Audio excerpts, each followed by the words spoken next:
अच्छा, तो ये है class 10th chapter 5 arithmetic progressions. ठीक है, तो हमने चैप्टर 1 से लेके 4 तक सारे ही कर लिए हैं और आपको मिल जाएगी वीडियो, आराम से ढूंढ लेना है ना। तो चैप्टर 1 था हमारा रियल नंबर, चैप्टर 2 था हमारा पॉलिनॉमियल्स, चैप्टर 3 था हमारा linear variable, linear equation one variable, है ना, पेयर ऑफ लीनियर इक्वेशन, और फोर्थ था हमारा क्वाड्रेटिक इक्वेशन, जो कि हमने बढ़िया से सारे के सारे डिस्कस कर लिए। अब बात आती है अर्थमेटिक प्रोग्रेशन की। ठीक है, तो ये एक अलग ही चैप्टर जाता है, कहीं और ही जाता है ना, ज़्यादा दूर नहीं, बस एक नया तरीका देता है हमें, इसके बारे में जानेंगे हम और ये आगे भी काम आता रहेगा। ठीक है, तो अर्थमेटिक प्रोग्रेशन शुरू करने से पहले आपको बता देता हूँ, अगर आपने कोई स्किप कर दिया है या जो सीरीज़ चल रही है कि हम चैप्टर वाइज जा रहे हैं, मैं कुछ पार्ट्स बना रहा हूँ और हम पढ़ रहे हैं, उसमें समझ रहे हैं, तो वो देख लेना एक बार। अगर आपको चैप्टर 4 क्लियर होना चाहिए, इसके लिए चैप्टर 5 के लिए, फिर चैप्टर 4 के लिए 3 क्लियर होना चाहिए, है ना, और साथ ही साथ प्रीवियस नॉलेज या जो कॉन्सेप्ट हमें बेसिक मिलते हैं। चलो शुरू करते हैं, इंट्रोडक्शन से करते हैं, अभी बताऊंगा कि होता क्या है ये अर्थमेटिक प्रोग्रेशन। आते हैं इस पर। ठीक है, पहले थोड़ा बेसिक से जान लेते हैं कि जर्नल लाइफ से रिलेट करके। You must have observe that in nature many things follow a certain pattern, such as the petals of sunflower, the holes of honeycomb, grains on a maize cob, spirals on pineapple and pine cone. ठीक है, तो ये chapter कहाँ को मुड़ता है?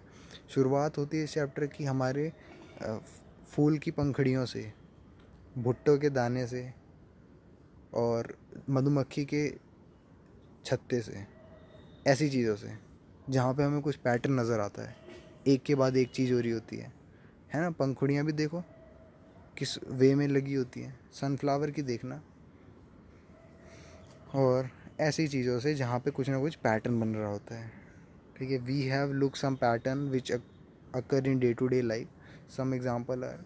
तो अब तो ये तो चलो हमने नेचर में देख लिया कि ऐसा सा होता है, अब आम जिंदगी में देखते हैं।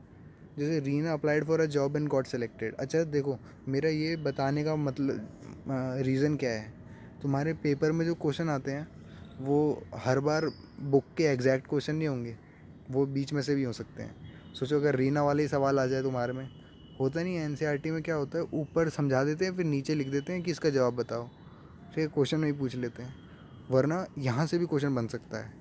ठीक है, तो ध्यान देना एग्जाम्पल के साथ। रीना ने जॉब के लिए अप्लाई करा, सेलेक्ट हो गई, उसको एक जॉब मिली जिसमें स्टार्टिंग में 8,000 मिलेंगे। ठीक है, मतलब स्टार्टिंग की सैलरी है एक महीने की 8,000, फिर धीरे धीरे मतलब हर महीने 500 रुपये बढ़ते जाएंगे। सोचो, मतलब एक एक दिन 8,000 मिली तो अगले एक दिन नहीं, सॉरी, एक महीने में 8,000 मिली, तो फिर अगले महीने में 8,500 मिलेगी, फिर उससे अगले में 9,000 हो जाएगी। ठीक है, तो ये अच्छा तरीका है एक तरह से, उसको पैसा कम भी नहीं लगेगा, क्योंकि कुछ महीने बाद जब वो जिस जगह पे बैठ जाएगी, है ना, जो काम शुरू कर देगी, फिर उसको भी आदत पड़ जाएगी, साथ ही साथ पैसा भी बढ़ता जाएगा। तो ये देख सकते हैं हम, है ना। तो यहाँ क्या हो रहा है, पैटर्न बन रहा है ना, 500 रुपये बढ़ रहे हैं हर महीने के। आगे देखो, length of the rungs of a ladder. ठीक है, रंग्स ऑफ लैडर यानी वो जो लैडर के वो होते हैं जहाँ पे पैर रख के चढ़ा जाता है, डिक्रीज यूनिफॉर्मली बाय 2 सेंटीमीटर। हाँ, होता है ऐसा, है ना। लेडर देखो कैसे होती है, नीचे तो बड़ी होती है क्योंकि नीचे सहारा देना है, बेस देना है, ऊपर छोटी होती जाती है, तो 2-2 सेंटीमीटर कम होती रहती है। तो मान लो कि 45 सेंटीमीटर की थी नीचे, तो कम हो गई, कितना हो गई, 43 हो गई, फिर 41, ऐसे करके कम हो रही है। तो ये आगे जाके कहीं रुक जाएगी, वो तो रुकना ही है ना। तो बस आपको पता होना चाहिए कि अभी क्या चल रहा है, पैटर्न चल रहा है एक। अगला देखते हैं, saving schemes, the amount become 5/4 time of itself after 3 years। हाँ, ये काफ़ी कम हमें कंफ्यूज करती हैं, आगे भी करेंगी। क्या होता है कि वो कुछ स्कीम वगैरह होती है ना, जिसमें आपका पैसा जो बैंक में है, या फिर बैंक में भी पैसा बढ़ जाता है। ठीक है, जो पैसे रखते हो वो थोड़ा सा बढ़ जाता है, या कोई स्कीम अगर कोई आपको देता है कि आप भाई हमें 5,000 रुपये दो, हम आपको 1 साल बाद लौटाएंगे और उसको 6,000 करके दे देंगे। ठीक है, ऐसा कुछ। तो सेविंग स्कीम में क्या होता है, amount become 5/4 times of it self every 3 year। तो यहाँ कितना कितना हो रहा है, लगभग 1 दशमलव कितना बढ़ रहा है, 1.25 है ना, जब 5/4 को 4 को 5 को डिवाइड करोगे 4 से तो 1.25 आएगा, यानी 1.25 बढ़ रहा है। जैसे हम बोलते हैं ना दुगना हो रहा है, तो 2 से मल्टीप्लाई करते हैं, यहाँ पे 1.25 से मल्टीप्लाई करेंगे हर 3 साल बाद, यानी पैसा का जो है बढ़ रहा है। ठीक है, कम अमाउंट में मगर बढ़ तो रहा है। The maturity amount of the investment of 8,000 after 3, 6, 9, 12 साल में क्या हो जाएगा, 8,000 का क्या होगा, जब 5/4 से मल्टीप्लाई करोगे 8,000 को, यानी 3 साल बाद कितनी रकम होने वाली है, 10,000 हो जाएगी, फिर 12,500, फिर ऐसे करके बढ़ता जाएगा। ठीक है, 3 साल भी ज़्यादा होते हैं ना। इसका कारण भी होता है, वो किसी और में बात करेंगे, फ़िलहाल तो यहाँ तो कोई काम नहीं है उसका। अगला देखते हैं, the number of unit square in square with side 1 to 3 units.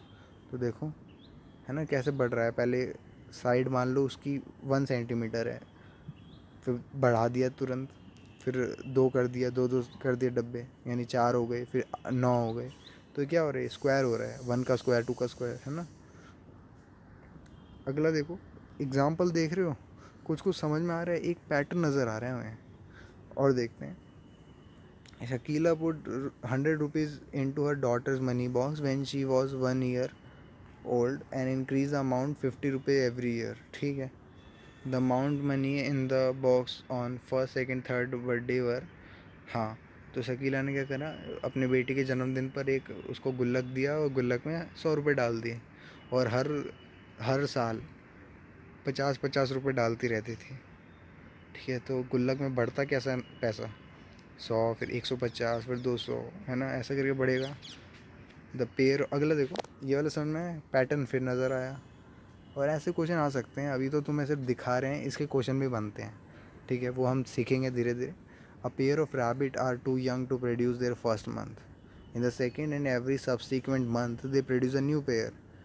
Each new pair of rabbit produce a new pair in their second month and in every subsequent month.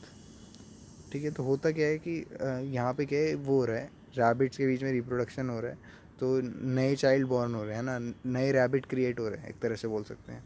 तो 2 रैबिट मिलके आपस में पहले महीने में तो नहीं करते हैं। ठीक है, यंग होते हैं वो, है ना, जैसे हमारे हम इंसानों में भी एज होती है, तो वैसे ही। तो सेकेंड मंथ से शुरू करते हैं, तो इस तरह से पैटर्न बनता है 1 1 2 3 5 8। ठीक है, तो मतलब 1 2 उसके बाद से शुरू करते हैं।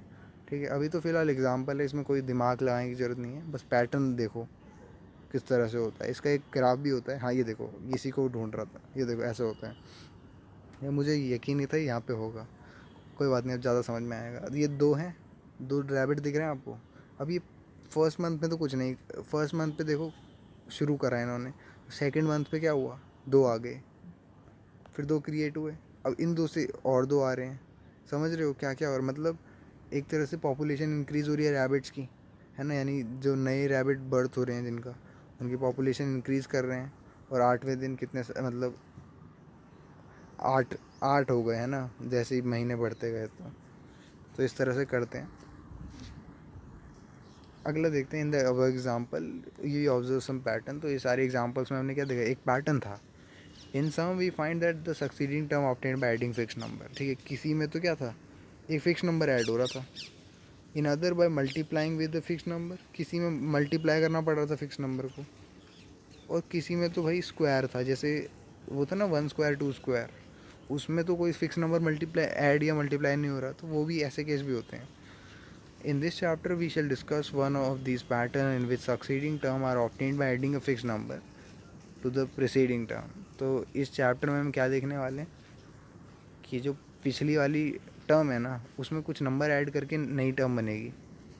जैसे उसकी सैलरी बढ़ रही थी 500 रुपये, है ना, तो उसमें 500 रुपये ऐड हो रहे थे ना पिछले वाले में, तब जाके नया बन रहा था। तो 8,000 में 8,000 में 500 जोड़ी, तो 8,500 हो गए। तो ऐसा कोई फिक्स नंबर को ऐड करने से इस चैप्टर में देखने वाले हैं।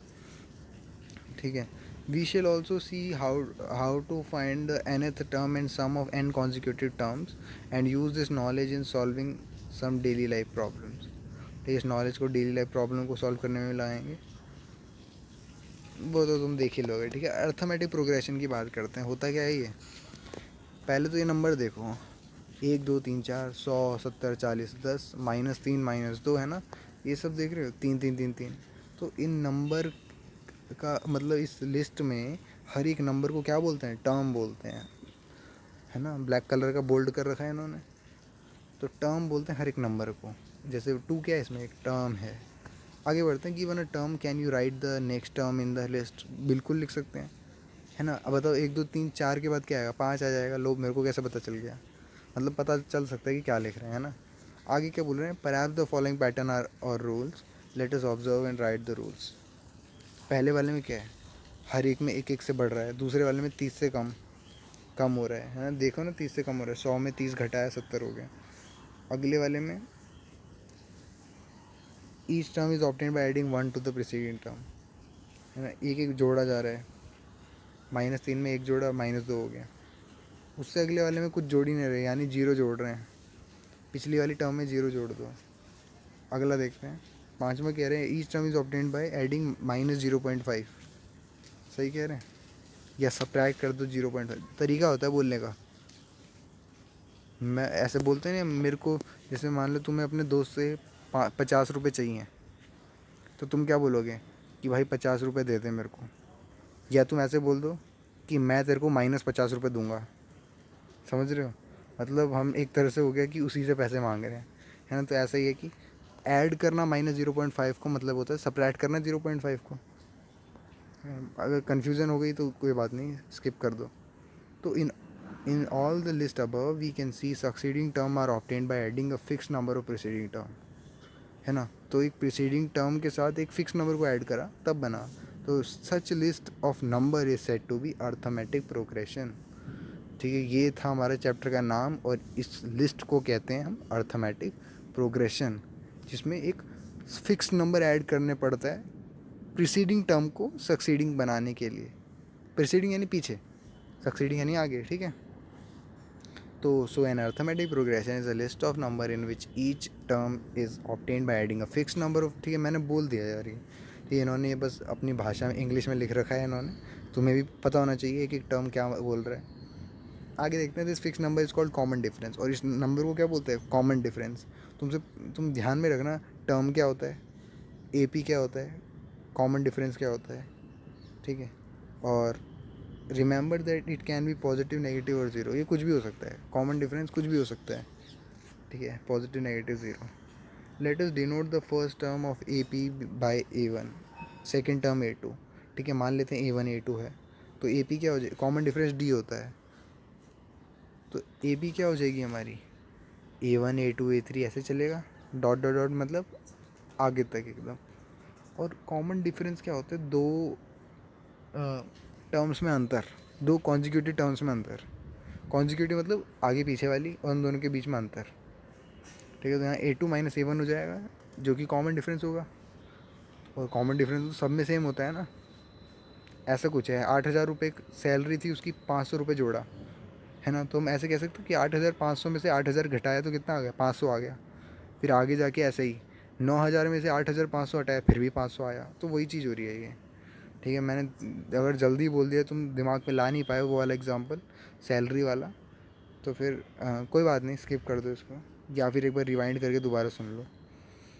तो इसको कहते हैं कॉमन डिफरेंस। तो सम और एग्जांपल भी दे रखे हैं, ज़्यादा ये मैंने डिटेल में कर दिया, तो मैं नहीं जानना चाहता इसमें, ठीक है, ज़्यादा नहीं जाएंगे, वरना तुम बोलोगे कि भाई एक ही चीज़ बार बार हो रही है, होता ही है, ठीक है। ये तो समझाने के लिए है, जितने एग्जांपल देखोगे तो एक तरह से ऐसे बोल सकते हैं कि अर्थमेटिक प्रोग्रेशन को A+D A+2D A+3D में भी बोल सकते हैं, ठीक है, एंड सो ऑन। तो this is called general form of A, इसको जर्नल फॉर्म कहते हैं ए पी की। तो एक होता है finite A P, finite A P यानी ख़त्म हो जाना। अब मान लो वो नौकरी करती रह गई, और हर महीने 500, या हर साल था या महीने था, मुझे एग्जैक्ट नहीं पता, मगर मान लो कि हर साल है, चलो। अब 1 साल तो ऐसा आएगा कि जब भाई उसका ख़त्म, भाई वो धरती से, है ना। तो 100 साल बाद गई, तो उसकी सैलरी बढ़ती थोड़ी रहेगी हर बार, तो फाइनाइट है वो। कोई इनफाइनाइट नंबर, जैसे मैं बोलूँगा 1 2 3 4 5 6 चलता जा रहा है भाई, कौन रुकेगा इसे, है, मतलब रुक ही नहीं पाएगा। तो इसलिए हम डॉट डॉट लगा देते हैं, इनफाइनाइट के लिए डॉट डॉट लगा देते हैं। और फाइनाइट जो होता है, जैसे मैंने बोला कि एक यहाँ पे डेक्स कितने हैं, ठीक है, मतलब कौन से डेक्स जो हैं वो वाइट कलर के हैं और कौन से डेक्स ब्लैक कलर के हैं, ऐसे ही मैं एग्जांपल दे रहा हूँ। तो ऑड नंबर वाले वाइट हैं, तो एक क्लास में लिमिटेड डेक्स होंगे ना, तो वो फाइनाइट हो जाएगा, ठीक है। तो इनफाइनाइट को हम, इनफाइनाइट में हम लास्ट टर्म लिखते हैं, मतलब लास्ट टर्म नहीं लिख पाते हैं, फाइनाइट में लिख देते हैं, ठीक है। You know about A P is the minimum information that you need is enough. हाँ, तो हमें देखो क्या चीज़ चाहिए, अगर तुम्हें एक अर्थमेटिक प्रोग्रेशन बनानी है तो तुम्हें क्या चीज़ चाहिए, क्या सिर्फ कॉमन डिफरेंस चाहिए, क्या डी चाहिए क्या? यहाँ पे हमें फर्स्ट टर्म भी चाहिए होगी। अगर मेरे को पता है कि उसकी सैलरी कितनी है, 8,000 है, और 500 रुपये डेली के जुड़ रहे हैं, 8,000 क्या है, फर्स्ट टर्म है, 500 रुपये क्या है, कॉमन डिफरेंस है, तो बन गई ना ए पी। तो हमें फर्स्ट टर्म और कॉमन डिफरेंस चाहिए होता है, और हमें बना देते हैं ए पी को, ठीक है। So if you know a and d you can list the A P, ठीक है, हम ए पी बना सकते हैं। But about the other way round, क्या और कोई तरीका है भाई? If you know, if you are given a list of number can you say that if the A P, हाँ, उल्टा कर सकते हैं क्या भाई? तुम्हें मैंने एक लिस्ट दे दी, तुम बता दोगे उसमें फर्स्ट टर्म क्या है और कॉमन डिफरेंस क्या है? भाई देख के तो फर्स्ट टर्म पता चल जाएगी, कॉमन डिफरेंस के लिए सब्ट्रैक्ट करना पड़ जाएगा, ठीक है। यानी जैसे 6, 9, 12, 15 है, तो 6 तो हो गई हमारी फर्स्ट टर्म, कॉमन डिफरेंस क्या हो गया, 9 माइनस 6 कर दो, 3। अब देखो कभी कभार क्या होता है ना, चलो आगे आते हैं, वो तुम्हें बुक में क्वेश्चन दिख जाएंगे, तो मैं आपको चलो बता देता हूँ थोड़ा सा, कि जैसे 9 में से 6 घटाया, आंसर आ गया 3, मगर तुमने जब मान लो यहाँ 12 की जगह 11 लिखा हो, 11 में से 9 गया तो कितना आता है, 2 आता है, ये तो गड़बड़ हो गई भाई, 3 3 3 होना चाहिए था हर बार, मगर यहाँ 2 हो गया, इसका मतलब ये कोई अर्थमेटिक प्रोग्रेशन नहीं है, ये बात ध्यान रखना, ठीक है। Hedge the difference of 2 consecutive terms in each case is 3, तो हर डिफरेंस क्या है, 3 है। ऐसे ही करके हम जनरल फार्मूला निकाल सकते हैं, डी इज इक्वल टू के प्लस 1 माइनस ए के, बहुत अच्छा तरीका है।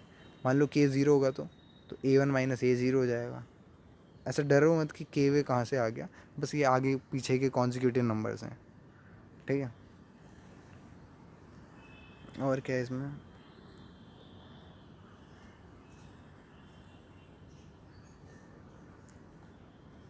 और तो नहीं भाई अभी। हाँ, एग्जाम्पल पे आ जाता है फटाफट से, इससे बेटर कौन समझाएगा। इसमें बताओ फर्स्ट टर्म और कॉमन डिफरेंस क्या है। फर्स्ट टर्म तो देख के ही पता चल गई, पता है कैसा है, जैसे इसमें पूछ रहे हैं कि इनमें से बताओ कि कौन सा केला है, कौन सा सेब है, तो भाई देख के ही पता चल जाएगा वो तो जो पहले नंबर पे है वही होगा फर्स्ट टर्म, तो 3/2 हो गई, इसमें कोई दिक्कत नहीं ना। और फर्स्ट टर्म पता होगी तो कॉमन डिफरेंस भी निकाला जा सकता है। कैसे करेंगे, second term minus first term कर दो, यानी आधे में से 3/2 सपरेट कर दो, और डरना मत अगर माइनस में आंसर आए तो, बस ध्यान रखना सेकेंड में से फर्स्ट को माइनस करना है, ठीक है। तो -1 आंसर आ गया, यही हमारा कॉमन डिफरेंस है, ठीक है। तो लिख देना ये सब चीज़ें कि ए जो है इतना है, डी इतना है।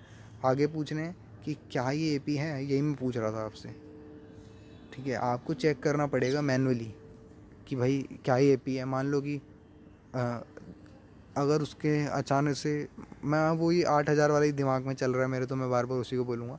8,000 रुपये थे उसकी कमाई, ठीक है, 500 बढ़ गए, 500 बढ़ गए, एक समय ऐसा आया कि अचानक से 700 बढ़ गए, तो क्या वो ए पी रहेगी, नहीं रहेगी, ठीक है, वो ए पी ख़त्म हो गई फिर। तो यहाँ पे वही ढूंढना है, जैसे 4, 10, 16, 22 है, तो हर जगह 6 6 आ रहे हैं सब्ट्रैक्ट करने पे, इसका मतलब ए पी है ये। और देखो किसी में नहीं होगा तो फिर दिक्कत हो जाएगी। ये देखो जैसे 4 और -4 बराबर नहीं है, ठीक है, तो ये भी नहीं है, कोई दिक्कत। 5.1 होमवर्क हो गया तुम्हारा, ठीक है।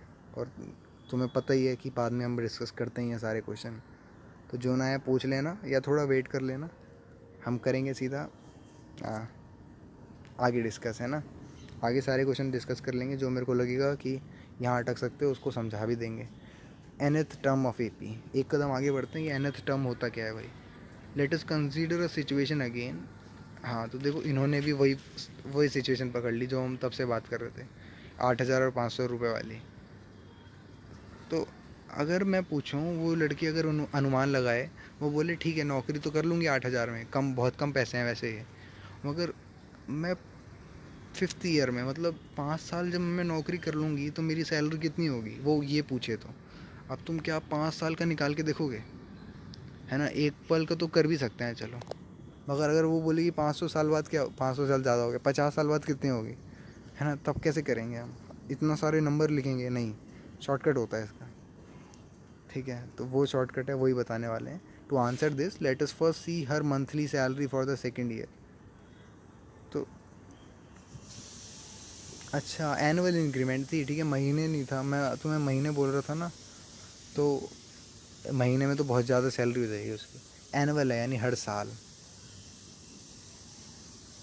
We can find the monthly salary for the 3rd, 4th and 5th year by adding 500 रुपये to the salary of the previous year. ठीक है, तो the salary for the 3rd year क्या हो जाएगी, 850 में से, सॉरी 8,500 में से 500 जोड़ दिया, यानी 8,000 में से 500 प्लस 500 जोड़ दिया। समझ रहे हो, देखो कैसे चल रहे हैं हम। ये क्यों करा मैंने भाई, 500 को अलग क्यों करा अभी बताते हैं। 8,000 में दो दुगना वो 500 जोड़ दिया, और 2 मतलब 3 माइनस 1, ये सब हो क्या रहा है ना? तो ये देखो एक तरीका निकाल दिया हमने। अगर तुमसे कोई पूछे कि तीसरे साल में कितनी सैलरी होगी, तो तुम बोलोगे ए मतलब फर्स्ट टर्म यानी 8,000 प्लस 3 - 1 यानी n-1। ध्यान देना, तीसरे साल में पूछ रहे हैं तो 3 में से 1 घटाएंगे, 5वें में पूछेंगे, देखो 5वें में पूछ रहे थे ना, तो 5 में से 1 घटाएंगे, ध्यान देना, इंटू डी। ये डी है, 500 क्या है, डी है, कॉमन डिफरेंस है। तो हमारा फॉर्मूला क्या बन गया, कहाँ लिखा हुआ, ये रहा, है ना? So the nth term an of the AP with the first term a and common difference d is given by an equal to a plus n-1d। देखो इन्होंने और भी एग्जांपल दे रखे हैं, तुम पढ़ के देखना। मेरे को लग रहा है कि तुम्हें आ गया होगा समझ में बढ़िया से, मैंने स्लो में बोला था उसको, नहीं आया तो एक बार बैक करके दोबारा सुन लो, या फिर एक बार बुक में और एग्जांपल भी पढ़ लो। ठीक है, ये फार्मूला होता है। अगर देखो तुम्हें मैथ्स में अगर एक तो है कि समझ में आता है, बस टाइम लगता है, तो तुम कोशिश करके समझ लोगे। अगर समझना ही नहीं चाहते तो डायरेक्ट फार्मूला याद कर लो, यही तरीका है। ठीक है, जिसको 11वीं में बायो लेनी है, मैथ छोड़नी है, यही कर लो, है ना? वैसे करना नहीं चाहिए, मैं तो एकदम खिलाफ हूँ, मतलब मैथ्स जो है बहुत मज़ेदार चीज़ है यार। N is also called general term of AP. ठीक है, जनरल टर्म बोलते हैं एन को, और if there are m terms तो ए एम हो जाएगा, last term which is represented also by l. ठीक है, तो लास्ट टर्म जो होती है उसको एल से भी रिप्रेजेंट करते हैं। लास्ट टर्म किसकी होगी, फाइनाइट सीरीज़ की होगी, इनफाइनाइट में तो डॉट डॉट हो जाएगा, है ना? तो जैसे पूछ रहे हैं कि 10th टर्म बताओ इस ए पी की, ए हमारा 2 है, डी कितना हो जाएगा, 7 में से 2 गया कितना होता है। तो जब क्वेश्चन में आपको बोल रखा हो ना कि ये ए पी है, तो शक मत करना, जैसे हमने पहले कर रहे थे कि क्या ये ए पी है, नहीं, ये दे रखा है क्वेश्चन में। ठीक है, तो 7 में से 2 गए कितना आता है, 5 आता है, तो कॉमन डिफरेंस 5 आ गया। ए हमारा 2 है, एन कितना पूछ रहे हैं, 10 पूछ रहे हैं, तो ए प्लस n-1d लगाओ, आंसर आ गया। था ना आसान? ऐसे ही आगे के सारे क्वेश्चन हैं, क्या बोलते हो, है ना? मतलब जा रहे हैं ना, अच्छा चैप्टर। तो हाँ, यहाँ थोड़ा थोड़ा हटके है, इन्होंने एक चीज़ और पूछ ली शायद।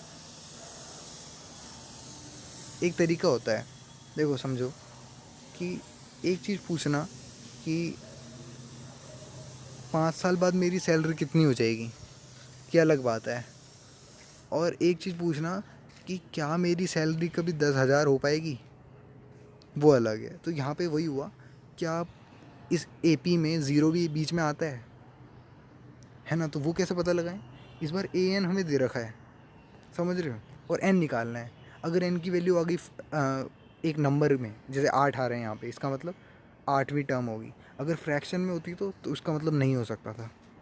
ठीक है, यानी ज़ीरो आ ही नहीं सकता, मगर यहाँ आ रहा है, ये थोड़ा बात ध्यान रख लेना, छोटी सी बात है। Determine the A P was 3rd term is 5 and 7th term is 9। तो अच्छा सवाल, A3 दे रखा है हमें, a+3 - 1d कर देंगे, ठीक है। a+2d = 5 है, a+6d = 9 है, याद आ गया। Pair of linear equation in 2 variables, देखा। तो यहाँ पे हमारा थर्ड चैप्टर पढ़ने का फ़ायदा हो गया, ठीक है। अभी आगे पढ़ोगे तो आगे चलेंगे तो क्वाड्रेटिक भी काम आएगा, इसलिए कहता हूँ कि सारे चैप्टर जो हैं लाइन वाइज चल लो, या फिर बेसिक नॉलेज होना चाहिए। तो यहाँ से अब ए और डी निकाल दोगे, क्या करोगे, सब्स्टिट्यूट कर दो, एलिमिनेट कर, जो भी फार्मूले हमने, फार्मूले क्या, जो भी तरीके आपको पता है लगा सकते हो, ठीक है। तो रिक्वायर्ड एपी आ जाएगी। अगला क्वेश्चन कह रहा है check whether 301 is term of the list. हाँ, तो क्या 301 इसमें आएगा क्या, जो डॉट डॉट डॉट में कहीं मिल सकता है हमें। तो पहले तो हमें कॉमन डिफरेंस निकालना है, ठीक है। अच्छा, यहाँ पे देख रहे हो इन्होंने 3 बार निकाला 6 6 6, क्योंकि क्वेश्चन में कहीं नहीं बोला कि ये अर्थमेटिक प्रोग्रेशन है, ये बात का ध्यान रखना। अगर मान लो कि यहाँ पे 6 6 6 की जगह 6 6 5 हो जाता, मतलब वैल्यू चेंज हो जाती है, तो तुम लिख देते it is not arithmetic progression, so we can't tell whether 301 is present और नॉट, ठीक है। एनीवेज, तो a2 - a1 करने पे आया हमारा 6, यानी कॉमन डिफरेंस 6 आ गया। फर्स्ट टर्म हमारी 5 है, तो हमें निकालना है 301 होगा या नहीं। तो 301 = a + n - 1d। तो अब इस बार n की वैल्यू निकालनी है हमें, तो n आ गया 101/151/3 आ गया। मगर ये तो कोई इंटीजर नहीं है भाई, ये तो पॉइंट में आंसर है, इसका मतलब 301 आ ही नहीं सकता। समझ में आया।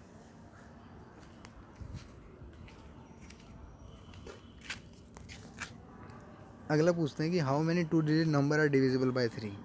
तो ये देखो, थोड़ा क्लेवर क्वेश्चन और सोच को थोड़ा बढ़ाएगा तुम्हारी। बोल रहे कितने 2 डिजिट के नंबर। अब होता क्या है कि हमें पता नहीं होता 2 डिजिट के नंबर कैसे, मतलब सोच नहीं पाते। तो देखो, 2 डिजिट के नंबर शुरू कहाँ से होते हैं, 10 से होते हैं, है ना। देखो 0 से लेके 9 तक तो सारे 1 डिजिट के नंबर हैं। 10 से शुरू हुआ 2 डिजिट का, ख़त्म कहाँ हुआ 99 पे। उसके बाद 100 क्या है, 3 डिजिट का नंबर है। तो 10 से लेके 99 में कितने नंबर जो हैं वो 3 की टेबल में आते हैं, ये बताओ मेरे को, ठीक है। कैसे बताएं भाई। तो 10 आता है क्या, नहीं आता। 11 नहीं, 12 ज़रूर आता है। तो हमारा फर्स्ट टर्म क्या हो गई, 12 हो गई, यानी पहला 2 डिजिट नंबर जो 3 की टेबल में आता है वो 12 है। और आखिरी कौन सा है, 99 है, ठीक है। और आपको पता ही होगा कि बाकी के नंबर कैसे निकालने हैं, 3 3 जोड़ते जाओ, 12 में 3 जोड़ो, 15 भी 3 के टेबल में आएगा। तो ए तो आ गया हमारा 2, सॉरी 12। डी आ गया हमारा 3, क्योंकि 3 की टेबल में पूछ रहा है। आखिरी टर्म है हमारे पास 99। तो ए एन क्यों बोला इसमें, क्योंकि एन की वैल्यू निकालनी है हमें, हमें बताने की 12 से लेके 99 तक कितने नंबर होंगे टोटल। तो हम A N equal to a + n - 1d कर देंगे। ए एन लिख देंगे 99, ठीक है। क्योंकि हमें लास्ट, अगर मैं बोलूँ कि आखिरी डिजिट कौन से नंबर पे है, तो कैसे पता चलेगा, वही तो क्वेश्चन पूछ रहा है। तो एन निकालना है यहाँ पे बस 99 के लिए। 99 = 12 + n - 1 × 3, एन की वैल्यू आ गई 30। तो इसका मतलब 30 नंबर ऐसे हैं जो 3 की टेबल से जाते हैं, 30 2 डिजिट नंबर ऐसे हैं जो 3 की टेबल से जाते हैं, ठीक है। Find the 11th term from the latest last term. हाँ, ये थोड़ा अच्छा सवाल है। ऐसे सोचो कि हमारे, जब हमें पढ़ाया गया था ये वाला सवाल, तो मैम ने बोला था, हमें मैम पढ़ाया करती थी, तो उन्होंने बोला था कि एक क्लास में जो है डेस्क लगे हैं, ठीक है। और तुम्हें बोलना है कि डेस्क हैं तुम्हारे पास, और मान लो कि बहुत सारे डेस्क हैं, अभी कितने हैं वो सब छोड़ो। तुम जब पूछूंगा ना मैं तुम्हें कि मोहन कहाँ बैठा है, तो एक तो तुम गिनना शुरू करोगे आगे से, और एक होगा पीछे से। तो यहाँ पीछे से पूछा जा रहा है, ठीक है। पीछे से थोड़ी सी दिक्कत होगी, ज़्यादा नहीं, कि फर्स्ट टर्म जो होगी वो आखिरी वाला बच्चा हो जाएगा। समझ में आया। मतलब पीछे से गिन रहे हैं, तो पहला बच्चा किसको काउंट करा हमने, पीछे वाले को, है ना। तो ए जो है 10 है। अभी देखो, सॉरी ये क्या है, हाँ ठीक तो है। 11 टर्म पूछ रहे हैं from the last toward the first term. तो 10 से शुरू हो रहा है, माइनस सब 20, सॉरी -62 तक जा रहा है। तो ए तो 10 है, डी कितना है -3 है, और लास्ट टर्म कितनी है -62 है। तो देखो लास्ट टर्म जो है वो पहले तो L = a + n - 1d formula होता है ना। ये डाल के हमारे पास n की वैल्यू आ गई 25। यानी टोटल कितनी टर्म है, 25 टर्म है। ठीक है, हमने ऐसा क्यों करा, आगे बढ़ते हैं, बताता हूँ। तो 11th term from the last term will be the 15th term. ये कैसे पता चला, मतलब तुम्हारे पास 25 डेक्स थे, 25 डेक्स थे तुम्हारे पास। मैंने बोला पीछे से 11वां नंबर किसका है, तुमने क्या करा, 25 में से 11 घटा दिया, यानी आगे से 15वां नंबर वाला। समझ रहे हो? ठीक है, थोड़ा सोच के देखना है इसको, ज़्यादा हार्ड नहीं है। बस टोटल कितने नंबर्स हैं, कितने डेक्स हैं, ये निकालो और उसमें से 11 को घटा दो। ठीक है, क्योंकि हमारा पीछे से निकालना है हमें, तो 15वां नंबर आगे से हो गया, वो आगे से निकालना आसान होता है ना। तो हमने निकाल दी A15 = A+n-1d, यानी A10 था, 15 माइनस 1 और -3 करा तो आ गया -32। ठीक है, दूसरा तरीका अच्छा तरीका है, जिसे हम यहाँ पे क्या कर रहे थे, A को 10 ही माना ना हमने। दूसरे तरीके में इन्होंने A को -26 कहेंगे, क्या कहेंगे इसको, 60 61 62, हाँ, -62 कर दिया, -62 कर दिया, और D को 3 कर दिया। D तो -3 था, कैसे हुआ भाई 3, करके देखो, है ना। जब A हम मानेंगे 62 को, तो उससे एक कदम पहले वाला क्या हो जाएगा, साइन चेंज हो जाएगा बस। ठीक है, तो वही हुआ, A जो हो गया -62 हो गया, D हो गया 3 हो गया। मैं तो यही तरीका अपनाता था, बहुत आसान तरीका है। तुम्हें बस फार्मूला वही लगाना है, A चेंज कर देना है और D चेंज कर देना है। ठीक है, D भी चेंज हो रखा है ना भाई, ऊपर D कैसा था, नेगेटिव, हाँ देखो -3 ले रहे हैं, यहाँ पे +3 होगा। A और D को चेंज कर दो, फार्मूला वही लगा दो, तो -62 + 11 - 1 × 3 आ गया आंसर। आसान था ना, और अच्छा अलग क्वेश्चन है ये। और ये क्वेश्चन तंग करता है, सिंपल इंटरेस्ट वाले क्वेश्चन। ठीक है, 7वीं कक्षा में भी पढ़े थे हमने, और तंग इसलिए करते हैं ना, क्योंकि देखो पहले मेरे को भी करते थे, और जब मेरे को समझ में आने लगा ना, क्योंकि भाई ये पैसों का खेल है, आगे होता ही ऐसा, लोन वगैरह जब इंटरेस्ट वगैरह मिलता है ना, तो उस चीज़ वहाँ पे ये चीज़ समझ में आती है अच्छे से। और कुछ नहीं था उस टाइम पे, हमें समझाने वाला ऐसा नहीं था कि, या हमने ट्राई नहीं करा समझने की, हम डरते थे कि जब भी भाई ऐसे क्वेश्चन आएंगे, ये क्या कहते हैं इनको, सिंपल इंटरेस्ट या कंपाउंड इंटरेस्ट वाले, तो डरना है इनसे, नहीं डरेंगे नहीं। फार्मूला होता है PRT/100, सिंपल सा, और वैल्यूज़ डालनी होती है। तो देखो मैं बताता हूँ कैसे निकालते हैं। Sum of 1000 is invested 8% simple interest पर ईयर। ठीक है, 1000 रुपये है, उस पर 8% का सिंपल इंटरेस्ट लग रहा है पर ईयर। ठीक है, देखो एक ही लाइन में तीनों चीज़ें क्लियर हो गई।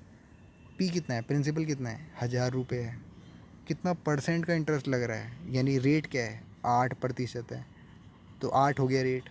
पर ईयर यानी हर साल, यानी एक साल में 8% लग रहा है 1000 पे।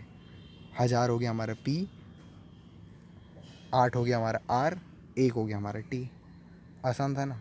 बोल रहे calculate the end of each year, हर साल में कितना इंटरेस्ट आएगा ये बताओ। तो इंटरेस्ट का फॉर्मूला होता है PRT/100। तो डाल के देखा तो 80 रुपये आ गया पहले साल में। दूसरे साल में आया 160 रुपये, सॉरी हाँ 160 रुपये। तीसरे साल में आया 2400 रुपये, सॉरी क्या बोलते हैं यार, 240 रुपये। ठीक है, तो बताओ कि पहले तो पूछ रहे क्या ये AP है, लग रहा है तुम्हें AP होगी, क्यों नहीं होगी, सोचो है कि नहीं, अभी बताते हैं इसके बारे में। फिर पूछ रहे हैं कि अगर है तो बताओ 30 साल बाद कितना कितना इंटरेस्ट मिल जाएगा। तो यहाँ पे बोल रहे हैं कि हमने क्या करा, पहले फर्स्ट ईयर का निकाला, सेकेंड ईयर, थर्ड ईयर, तीनों का निकाल के देखा।